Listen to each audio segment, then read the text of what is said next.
He thought it was foxes at first, off in those woods at night. He knew from previous experience that they sounded like murder victims when they copulated, and it was that time of year. Cold, sharp, February nights, the sound cutting through the dark as he lay in bed, drifting off. Distant and indistinct at first, he was able to dismiss it almost immediately and slip anchor into the sleep-safe waters. But one night, it started a bit earlier. He could hear it above the TV. He put that on mute, paused, listening.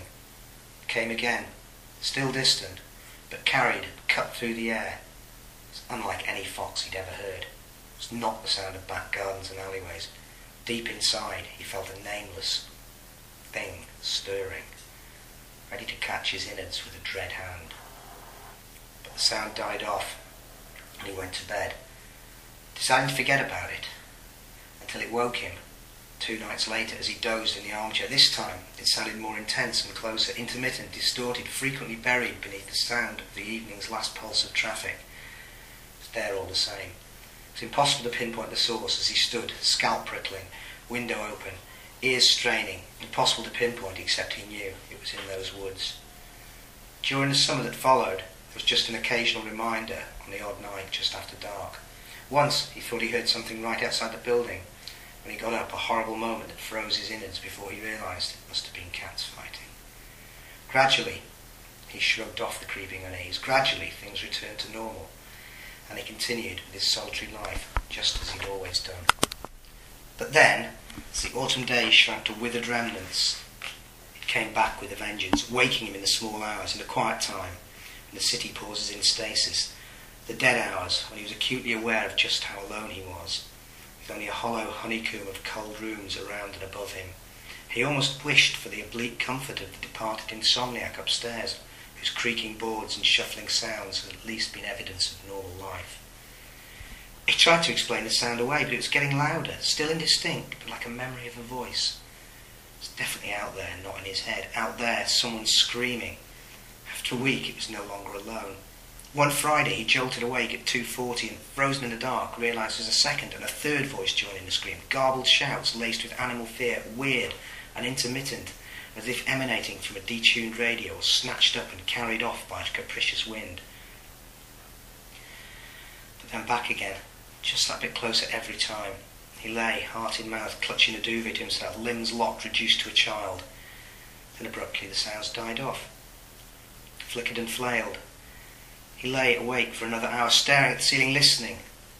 The woods stayed silent. Eventually he found sleep once more. There were better nights and bad nights, but he found himself constantly listening out just the same. From the time he walked home from the station, now always on the side of the road furthest from the trees, and all through his routine till bed, while he cooked, as he sat in the lounge, the TV turned low. He stopped playing music because he became convinced that every time a song began, the voices started up outside, and he could hear them just beneath the sound from the speakers. He couldn't remember his dreams, but he sensed they'd been taken over by something unspeakable. Around the anniversary of his first killing, it started getting worse. The sounds were now unmistakable. It was a fluctuating chorus of human cries, cries of pain, of fear, of terrible suffering.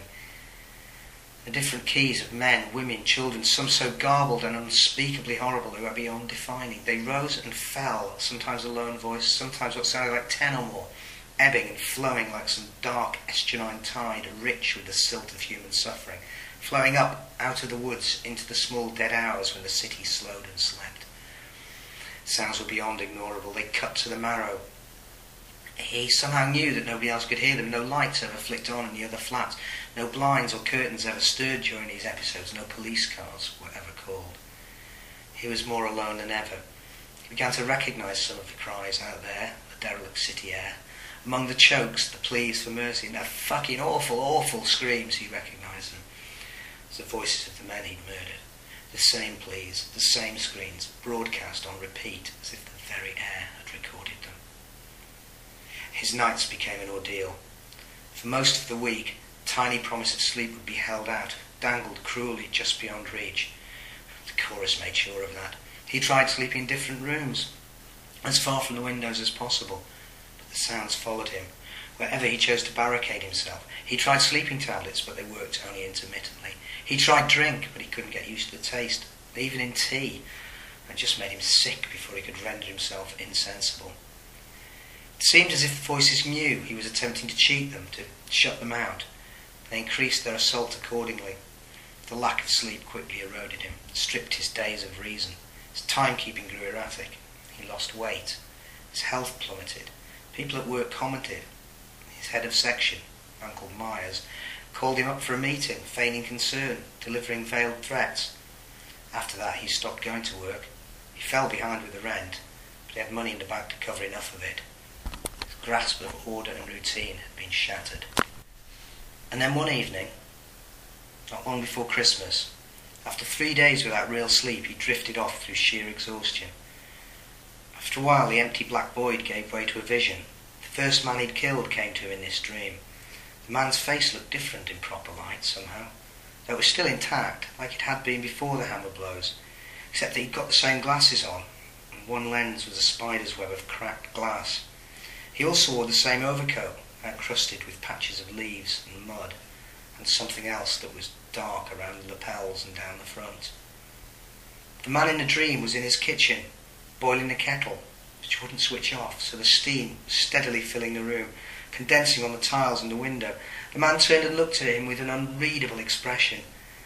Then he smiled, in a sad, melancholy way, smiled at the night sweat, fear and confusion smeared across his murderer's face. "You still don't know what's happening, do you?"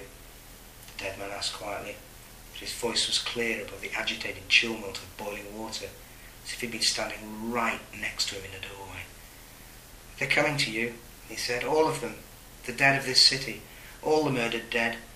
They hear our voices in your woods, they find them, and they join them, and there are so many of us now. I didn't want this, I didn't mean for this to happen for any of it, I don't want them here. Please, please, please."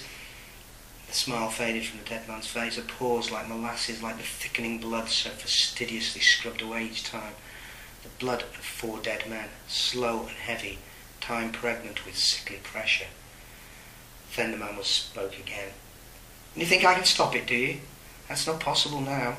You've started something, and me, well, I'm a part of it." He woke himself up, drenched in the sharp-smelling sweat of the stranger he'd become. He screamed at the ceiling, imploring his invisible neighbours, "Can't any of you hear them? What's wrong with you all?" He fell back on the sofa, gasping for breath, crying. Silence now, except the purr of the refrigerator, the regular soft click of the smoke alarm system. A moment of normality, and he felt himself edging back towards a steadying hand of calm, heart rate diminishing. Some sort of reality welcomed him back with tearful gratitude. All just a nightmare, he thought. And then he heard a click, as someone in the kitchen turned on the kettle. As if on cue, the voices again started in the woods, only now they weren't just out dark across the road, there were more of them, in the front garden, on that impeccably manicured lawn beneath the lounge window, louder now, closer, more of them trailing footprints of mud, leaf mould and blood.